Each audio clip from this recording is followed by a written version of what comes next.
Ipapakita ko po sa inyo ngayon kung gaano ka-importante yung spacer sa basyadahan. Pag bumili kayo ng basyadahan, sayang kasi yung pera nyo kung hindi rin mapapatuno.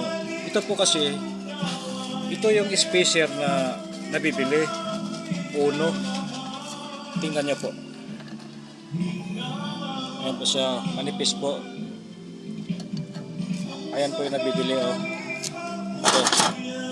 Ito yung mga spacer na nabibili sa Caloocan. Ayan, oh. Ito. Ayan po siya. Magkakalog, di ba? Hindi po ako gumagamit ng mga spacer na yan. May sarili po ako kung gawang spacer.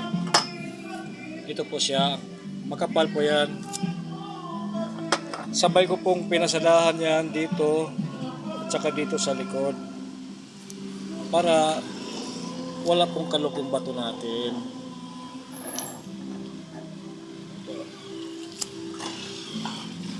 Napaka-importante po yan sa pit na pit po yan.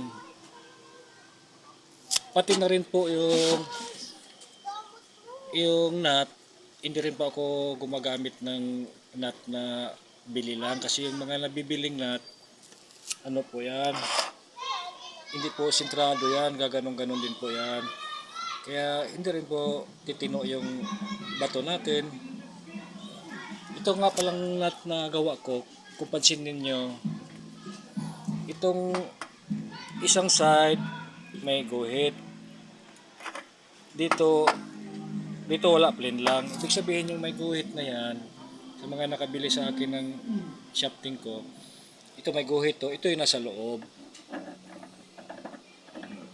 Importante rin po yung nut, kailangan yung nut natin wala pong kalog. Pag kalog po yung nut natin, pag ginano natin kalog, ang mangyari po sa bato natin, wiggle din po, gaganon din po yung bato natin. Si nut pa lang kalog na. Tingnan niyo po ito.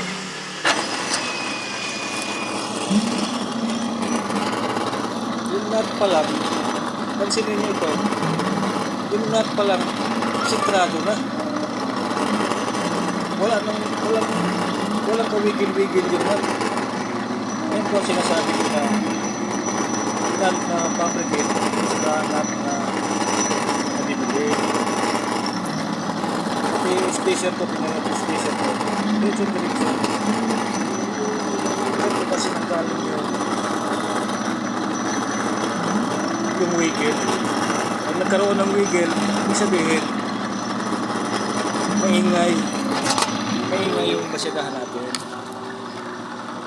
Ayan po siya. Inat po. Tingnan nyo inat. Diretso po yun. Diretso. Kaya napaka-importante yan sa pipili ng shampoo. Yung nut at saka spacer.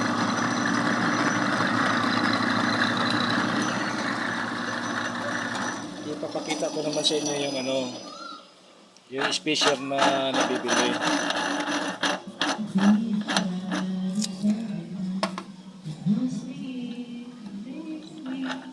Yan po yung spacer na fabricate natin. Ito naman po yung mga nabibili na spacer. Pag ginamit po natin yan, talagang yan po ang mangyari sa